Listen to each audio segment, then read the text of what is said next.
Hello, I have Paulaner Pils here, Bavarian style Pilsner.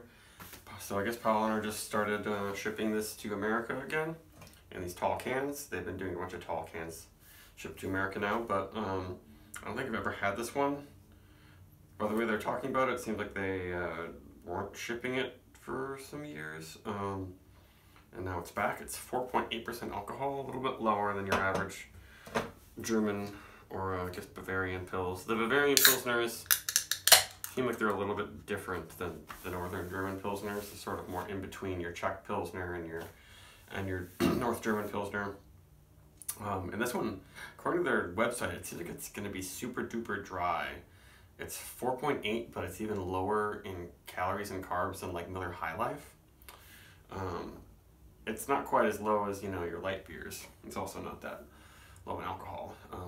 And they use Hallertauer Tradition hops, which is basically, you know, one in the Hallertau family that is very, very similar. They're all extremely similar hops. The Tradition is just a newer variety bred across with Satz and some other hops to avoid being susceptible to downy mildew or like other sicknesses and things that can cause problems with the hop harvest.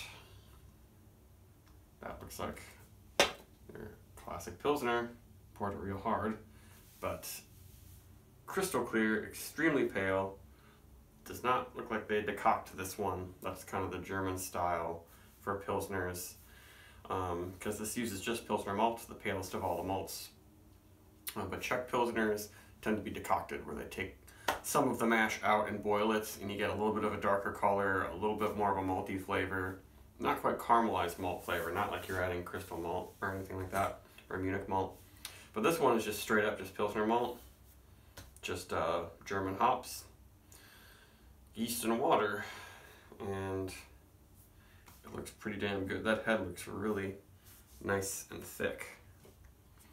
And what's amazing is that this is extremely cheap. You should be able to find this for under 10 bucks around. And also I think it's really fresh. It says 9/7/2020 on here. And usually in Europe they flip the month and the day, but I think because this is made just for the American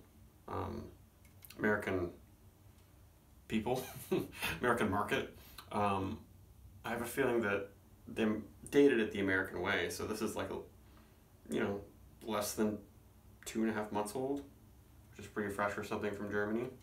And it's also in the can, prevents light skunking. And wow, that head's gonna stick around for a long time. Very, very light, crisp, minerally smell. Yeah, I think Bavarian Pilsners are probably the mildest on the hops in terms of the Euro Pilsners. Wow, the head is amazing. It's not super grassy. A little bit of a lemony tea thing. A little bit spicy. Definitely smell the malt. But it doesn't even quite make it to Nilla wafer malt. It's like very crackery. Just a very, very light hint of some kind of sweetness in there. Maybe just like Cheerios, unsweetened Cheerios. A little bit. Wow, it smells like it's gonna be chuggable.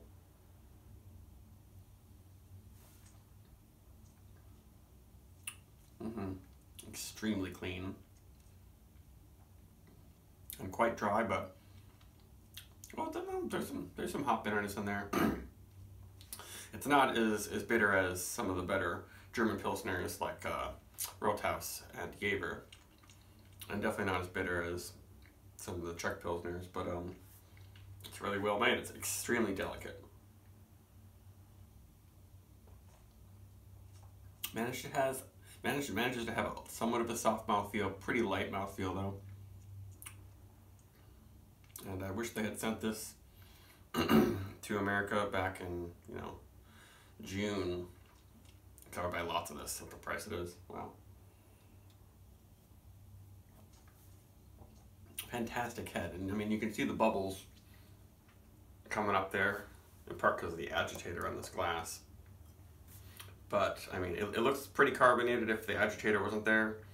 it wouldn't look as crazy carved, but like this head is just like perfect. This beer is very, very good. To some people, it might be too subtle.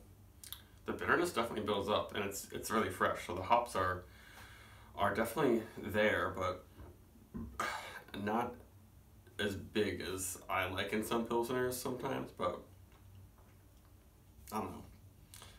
It's really good. It's got some bitterness. I just wish maybe there was more aroma from the hops. Definitely smells like a pilsner though.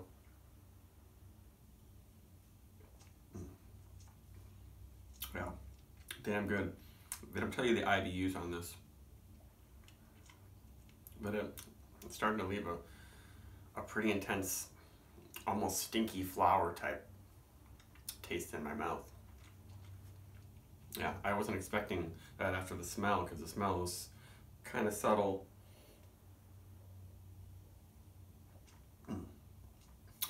That's really good. I'm gonna buy a lot more of this. Go get yourself some Paulaner Pils if you want a really good classic pilsner. I guess that's it.